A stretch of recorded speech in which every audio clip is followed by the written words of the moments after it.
Custo de vida, emprego e desemprego, cesta básica, tarifas públicas, salário mínimo. Agora, na Brasil Atual, a análise do DIEESE. E nós fazemos contato agora com o diretor técnico do DIEESE, Fausto Augusto Júnior. Bom dia, Fausto. Bom dia, Glauco. Fausto, ontem a Caixa informou que vai haver uma redução de algumas taxas de juros e que também vai adiar por 60 dias o prazo para famílias que têm dívida de empréstimo pessoal e empresas que buscarem o capital de giro. A gente tem também algumas outras medidas sendo tomadas por instituições financeiras e sabemos também da importância que teve, por exemplo, tiveram os bancos públicos na resolução da crise de 2008 e 2009. Embora essa seja uma crise com outra característica atual, né, motivada também por uma pandemia, como é que você vê o papel dos bancos nesse contexto, Fausto? Bem, Glauco, é fundamental o sistema financeiro, em especial os bancos, entrarem nessa luta aí contra a pandemia, né?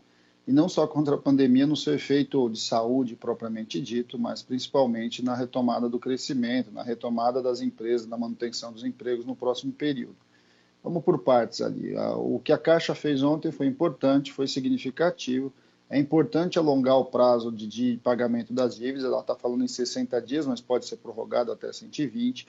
É fundamental as linhas de crédito que ela está falando, em especial para o setor hospitalar, ali para Santas Casas, que vão precisar de suporte, que vão ser focos importantes aí da pandemia, né, do controle do trabalho médico todo. As famílias vão precisar de receita, as famílias vão precisar de empréstimo, você precisa dar esse espaço aí de respiro para quem tem que pagar com a casa própria, para quem tem que pagar algum empréstimo, tudo isso é fundamental e a Caixa vai fazer isso, a Caixa é um banco público, estatal, ela tem a obrigação, inclusive, de fazer isso. Agora, primeiro que só a Caixa não vai resolver, o sistema financeiro precisa entrar em peso nisso, primeira coisa. Segundo, as medidas precisam ser mais arrojadas. Nós estamos falando aí, sim, de fato, de alongar todas as dívidas, de dar uma carência aí de 2 a 4 meses para todas as dívidas do sistema financeiro. É fundamental que isso esteja estabelecido. Os empréstimos, os novos empréstimos precisam ser reduzidos a taxa de juros ao mínimo de spread, né? Ou seja, o conjunto do sistema financeiro deveria hoje estar abrindo financiamento no máximo pela Selic, porque aí você dá, inclusive a decisão do Copom ajudaria, você abaixa a Selic e você tem um empréstimo muito baixo, com taxas muito baixas de juros. Acho que isso é fundamental, né, para você dar respiro para o conjunto da população e principalmente para as empresas poderem pagar os seus salários, poderem pagar as suas contas e continuar a economia funcionando.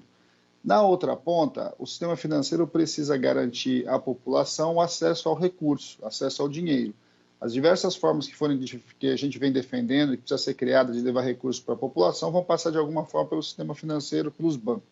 Os bancos precisam prover esse tipo de serviço, ao mesmo tempo que precisam proteger os seus trabalhadores. Bem, o sistema financeiro hoje ele tem uma ampla cadeia de serviços digitais. Esses serviços digitais precisam ser potencializados de um lado, mas ao mesmo tempo os bancos precisam parar de cobrar taxas de transferências digitais. As pessoas precisam ser incentivadas a fazer transferências de uma conta para outra, de um depósito para o outro, sem ficar limitado aos limites que historicamente os bancos colocam em relação aos pacotes de serviço que eles dão. Quer dizer, a população precisa ficar em casa, vai se utilizar muito do serviço digital e esse serviço digital não pode ser cobrado. Eu preciso passar um dinheiro para você aí, Glauco, porque eu tenho um empréstimo com você, alguma coisa assim, eu preciso fazer um DOC. Esse DOC não pode ser cobrado nesse momento.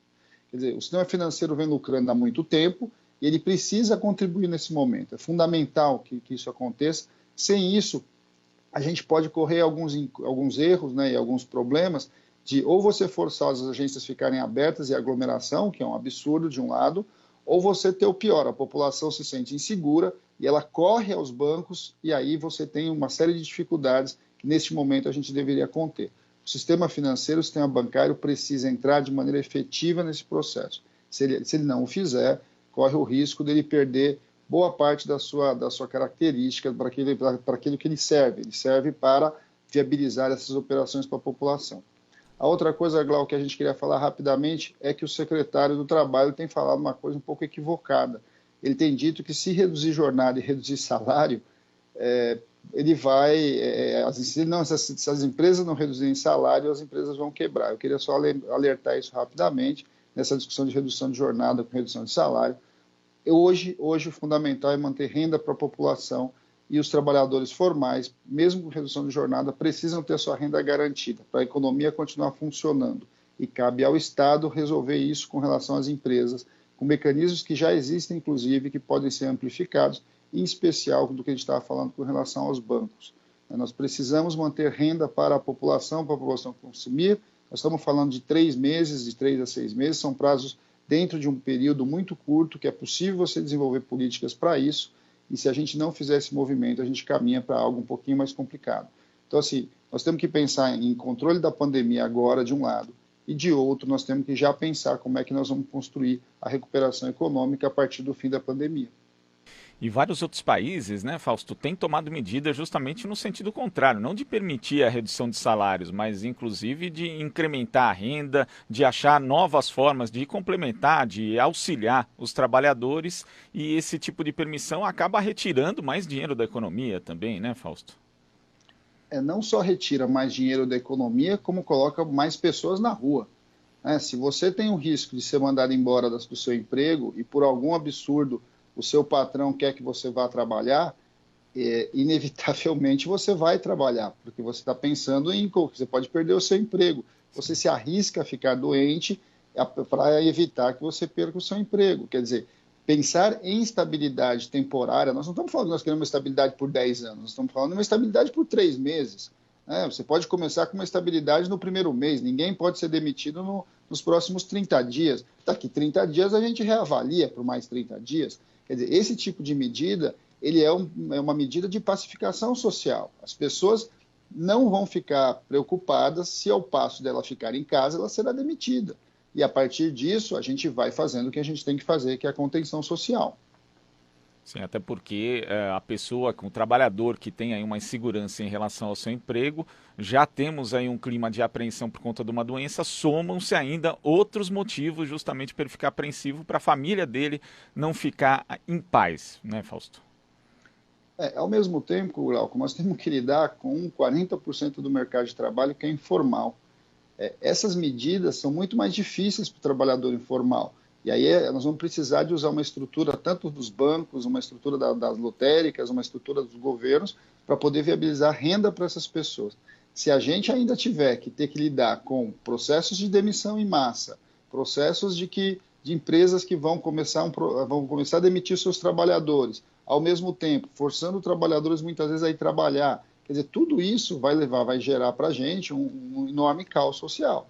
Quer dizer, é preciso ter tranquilidade. Eu tenho quase 40, mais de 30 milhões de brasileiros que têm carteira assinada e que estão ali no sistema de seguridade social. Esses trabalhadores são de mais fácil solução.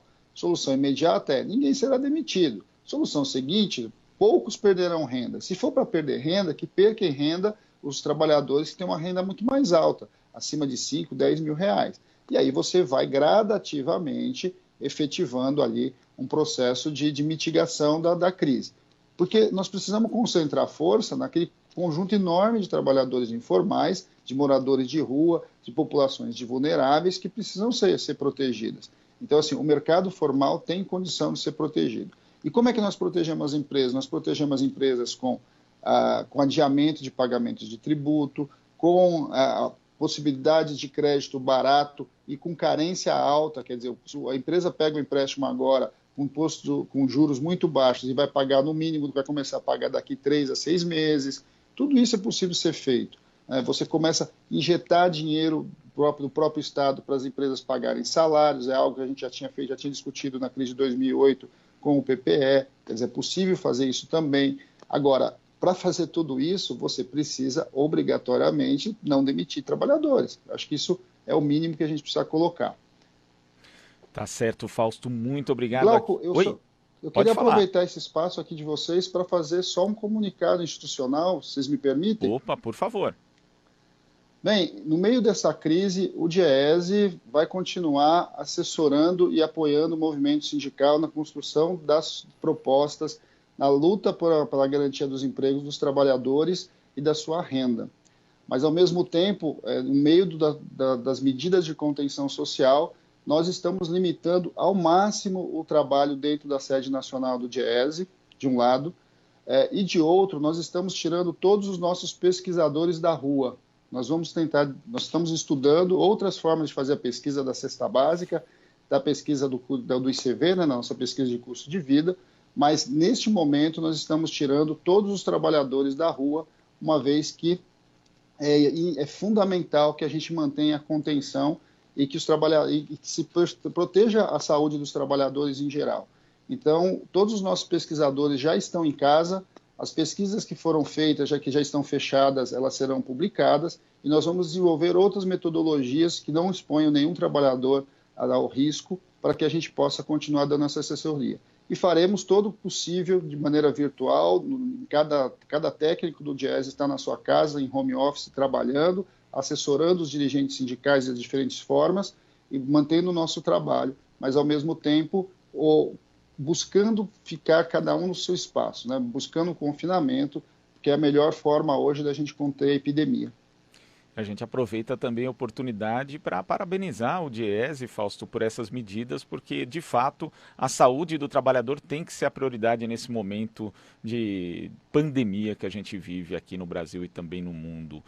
Fausto, muito obrigado pela sua participação. Até segunda. Até segunda, Glauco. Estaremos aqui para ajudar, para pensar juntos e para propor coisas para a gente sair dessa situação que é muito complicada para o conjunto da sociedade brasileira. Sem dúvida, vamos juntos.